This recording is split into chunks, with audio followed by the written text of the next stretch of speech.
नहीं, ये नहीं करना बाबा। जब आप गुरुदेव की आज्ञा के विरुद्ध होंगे तो जलन पैदा हो जाएगी, और जब भले वो आज्ञा नहीं करी लेकिन वो कार्य गुरुदेव के अनुकूल है तो आपका हृदय आनंदित हो जाएगा। आपको गुरुदेव ने वो बात कही नहीं है लेकिन वो बात आप कर रहे हैं, आपका हृदय आनंदित हो रहा है, तो गुरुदेव की आज्ञा है। और जो क्रिया करने पर अशांति, जलन, चिंता पैदा हो जाए तो जान लो ये गुरु विरुद्ध क्रिया है, इसमें हमारे से कोई त्रुटि हो रही है। ये संकेत है अंदर का। आत्मानंद और विषयानंद, इन दोनों में बहुत अंतर है। जो आत्मानंद की तरफ चलता है उसको ये अनुभव होता है, विषयानंद में लगे हुए जीव को ये अनुभव नहीं होता है। और उस त्रुटि को कैसे सुधारा जाए महाराज जी? फिर उसी समय ज्ञान आ जाएगा। उर्पेरक रघुवंश विभूषण, हृदय में ही भगवान बैठे हुए हैं गुरुदेव।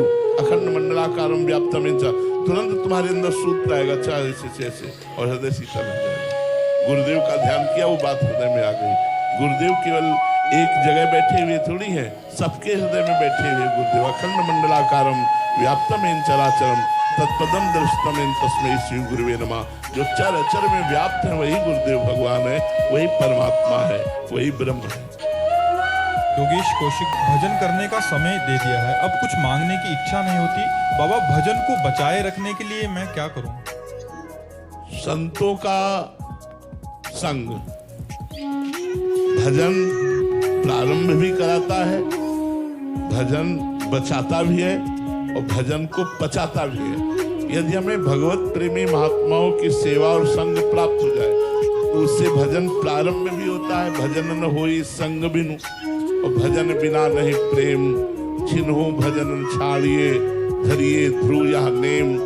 एक क्षण के लिए भजन न रुके और हमें भजन करने का अभिमान ना आवे, ये संतों की संगत से होता है। तिनकी संगति रहत जाति कुल मद सब नंसई, संतत सेवक सदा भजत ये श्री हरिवंशई। ये रात दिन प्रिया प्रीतम में अपने चित्त को लगाए हुए हैं। ऐसे महापुरुषों का संग करने से अहंकार नष्ट हो जाता है। जाति का, कुल का, मद का, साधना का, अहंकार रहित साधना ही उत्तम अध्यात्म को प्राप्त कराती है। तो हमारा भजन जब नष्ट होता है उसका मूल कारण होता है अहंकार। अहंकार के वशीभूत होकर किसी पर क्रोध कर देना, कोई प्रतिकूल व्यवहार कर देना, उससे हमारा भजन क्षीण होने लगता है। और जब हम दैन्य हैं तो हमारा भजन बढ़ता चला जाएगा। तो ये दैन्यता, अहंकार का नाश, ये संत समागम से होता है। संत समागम करने वाला अलग, लाखों में अलग पहचाना जाएगा। ये साधु समागम करने वाला, ये नाम जप करने वाला, क्योंकि उसमें अहम नहीं होगा। अहम शून्य हृदय ही अध्यात्म राज्य में प्रवेश पाता है। अहंकारी बाहरी व्यवहारों में केवल दिखावा कर सकता है, अंतर राज्य में प्रवेश नहीं करता। अंतर राज्य में जब तक प्रवेश नहीं होता तब तक कोई वास्तविक बात बनती नहीं है।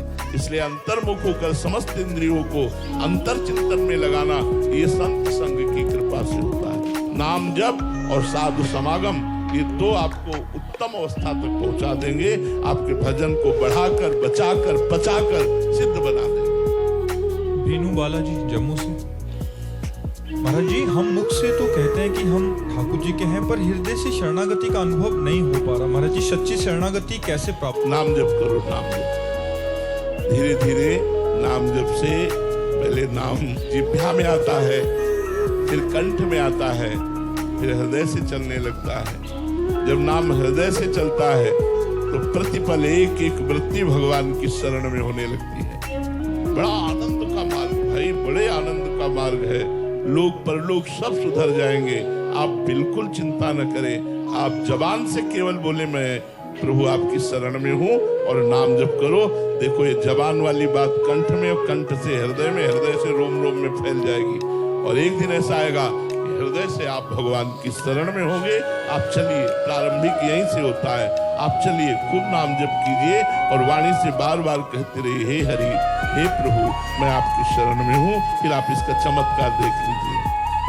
न्योनिका शर्मा जी दिल्ली से, देखो अभी हम वृंदावन आए हैं तो हमें ईंट पत्थर दिखाई दे रहा है, सब लौकिकता दिखाई दे रही है, स्त्री पुरुष दिखाई दे रहे हैं, पापी पुण्यात्मा दिखाई दे रहे हैं। लेकिन जब दिव्य वृंदावन प्रकट होगा तो अनंत महिमाशाली कुंज निकुंजे प्रिया प्रीतम सहचरिया, इसके अलावा और कुछ नहीं। खग मृग पशु पंछी, वो वृंदावन की लताओं की शोभा, वो जमुना रस रानी की शोभा, प्रिया प्रीतम गल कष्ट दिया गया।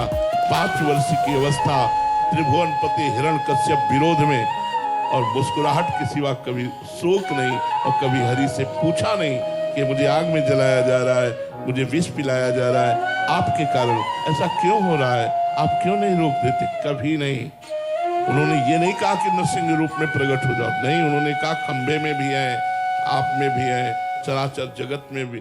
ऐसा महापुरुष हम तो उनकी चरण रज की केवल आराधना करते हैं। प्रहलाद जैसा बन पाना तो प्रहलाद ही है, दूसरा कोई नहीं हो सकता। हाँ, प्रहलाद जी जैसी भगवान की कृपा जिस पर हो जाए वो प्रहलाद जैसा भक्त बन जाए। नहीं, आग की ज्वाला में जलाया गया, सर्पों से डसाया गया, विष पिलाया गया, कृत्या प्रकट की गई, तलवार से काटने की कोशिश की गई, हाथियों से रौंदाए गए, उनकी भक्ति में कोई भी किंचन मात्र कमी नहीं आई। और यहाँ